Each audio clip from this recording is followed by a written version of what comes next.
الله يعطيكم العافية جميعا. طبعا مثل ما وعدتكم رح ننزل ونلتزم ببحث النهايات إن شاء الله.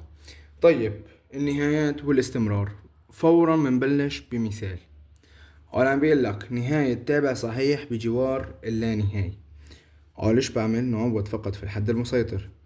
أنا عندي هذا تابع إيش مبين صحيح، ما فيه لا جذور ولا كسور ولا ساين كوساين، تابع صحيح. طيب، وين بعوض؟ فقط في الحد المسيطر. ومين الحد المسيطر؟ هو الحد تبع أكبر أس، تبع أكبر أس. طيب خلينا نشوف. عم بيقول لك إن نهاية التابع اف اكس السابق، نهاية هذا التابع عند الناقص لا نهاية هي، يعطيني 4 اختيارات. بعمل حالي مالي شايفهم، بخبيها مالي علاقة. يلا بروح بعوض بالمسودة. ناقص لا نهاية في الحد المسيطر، ناقص لا نهاية للتربيع شاد زائد لا نهاية، معناتها الجواب هو بي. طيب حلو، هون شارح لك طريقة الحل. طبعا النوطة انا رح نزلها بي دي اف ان شاء الله على قناتي على الواتس وعلى قنواتي على التليجرام ان شاء الله. عم بيقول لك هون طريقة الحل. ليميت اف اكس عندما اكس تسعى للناقص لا نهاية تساوي ناقص لا نهاية مربع زائد 5. ناقص لا نهاية مربع هي زائد لا نهاية زائد 5 تساوي زائد لا نهاية. طبعا هو ما في داعي نكتب زائد 5 خلص، يعني المهم انك تعوض في الحد المسيطر. ان نهاية التابع اف اكس تساوي ناقص اكس مكعب زائد 6 اكس مربع زائد 3 اكس زائد 2. عند الزائد لا نهاية يعطيك بس الاختيارات من دون الإجابة، هذا وظيفة لك. وهون نفس التابع عند الناقص لا نهاية يعطيك بس الاختيارات والإجابة عندك. بات لي إياها الواتس. طيب هي خلصنا من تابع صحيح. طيب نهاية تابع كسري بجوار اللانهاية. شايف هدول القواعد؟ لا تحفظ لي إياهم. هدول القواعد لا تحفظ لي إياهم. أنا بدي أختصر عليك المشوار. إيش بدي أقول لك؟ الحد المسيطر على الحد المسيطر. ركز معي، كلام كتير مهم. الحد، شايف هذا التابع؟ هذا تابع إيش؟ كسري. الحد المسيطر، مين الحد المسيطر بالبسط؟ إكس مربع، تاخدها لحوله. مين الحد المسيطر بالمقام؟ إكس، تاخدها لحوله. طيب خلينا نشوف. عم بيقول لك ليكن التابع اكس مربع زائد 5 على اكس ناقص 1. ان نهاية التابع اف اكس عند الزائد لا نهاية. برجع بقول لك لا تشوف لي الاختيارات. يلا، اكس مربع زائد 5 على اكس ناقص 1، مين الحد المسيطر؟ اكس مربع، اكتبها كتبتها. على مين الحد المسيطر بالمقام؟ اكس، اكتبها كتبتها. نختصر لمرة واحدة، الجواب معي اكس، ما انت عند الزائد لا نهاية شو الجواب؟ زائد لا نهاية. طيب وعند الناقص لا نهاية كمان ناقص لا نهاية.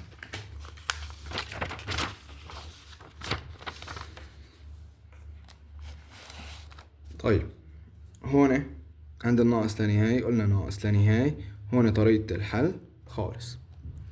طيب ليكن التابع اف اكس تساوي 4 اكس ناقص 3 على 3 اكس زائد 5. هذا تابع ايش؟ هذا تابع ايش؟ كسري. الحد المسيطر مبين مين الحد المسيطر؟ 4 اكس. الحد المسيطر بالمقام 3 اكس. نختصر لمرة واحدة، صف عندي 4 على 3. وعند الناقص لا نهاية نفس الحكي 4 على 3. طيب هذا وظيفة لك،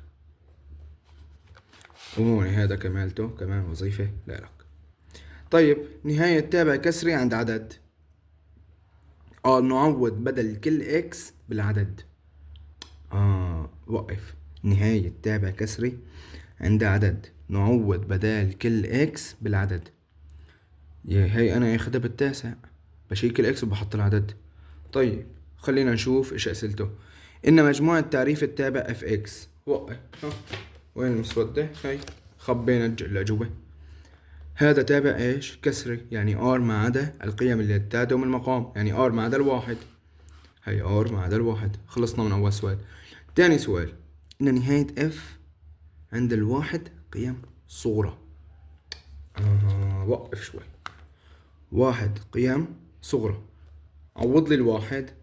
3 ضرب واحد 3 على واحد ناقص واحد صفر. عدد على صفر لا نهاية. طيب ايش اشارة اللا نهاية؟ ايش اشارة اللا نهاية؟ طب هون ايش عم بيقول لي؟ واحد قيم صغرى. حلو، شي حلو هالحكي. اعطيني قيم اقل من الواحد. انا عم بقول لك واحد قيم صغرى، اعطيني قيمة اقل من الواحد. الصفر مثلا، ها، فيك تختار الناقص واحد، فيك تختار الناقص اثنين. انا اخذت مثلا الصفر، عوض لي اياها بس بالمقام. عوض لي اياها بس بالمقام. صفر ناقص واحد، ناقص واحد ايش الاشارة؟ سالبة، معناتها هون سالب هون سالب. طيب عرفنا الجواب ناقص لا نهاية. عند الواحد قيم موجبة. عند الواحد قيم موجبة بده يطلع معي 3 على صفر تساوي لا نهاية. طيب واحد قيم موجبة، أعطيني قيمة أكبر من الواحد. يعني معقول أنت بكالوريا ما بتعرف قيمة أكبر من واحد؟ 2 3 4 5 إيش ما كان. أنا مثلا 2 خيو، 2 ناقص واحد إيش إشارته؟ إيش الجواب؟ واحد إيش إشارته؟ موجبة، معناها زائد زائد. هي واحد قيم صغرى ناقص لا نهاية، واحد قيم كبرى زائد لا نهاية. طيب هون طبعا مع طريقة الحل. السؤال اللي بعده، ليكن التابع 6 على إكس مربع، ما مجموعة تعريف التابع؟ هذا أفتل لك وظيفة. وما نهاية التابع اف اكس عندما واحد قيم صغرى، وما نهاية التابع اف اكس عندما واحد قيم كبرى. طيب نهاية تابع جذري، دقيقة نساويها هيك يا رب. أيوة، نهاية تابع جذري عند عدد نعوض بدل كل اكس بس. ليكن التابع اف اكس تساوي جذر الاكس ناقص 2، فإن مجموعة تعريفه، يعني مو معقول داخل على البكالوريا وما تعرف شو مجموعة تعريف الجذر. ما داخل الجذر أكبر أو يساوي الصفر دائما، يعني من 2 للزائد لا نهاية. طيب هاي خلصنا من مجموعة تعريفه. ما نهاية التابع اف اكس عند أطراف المجال؟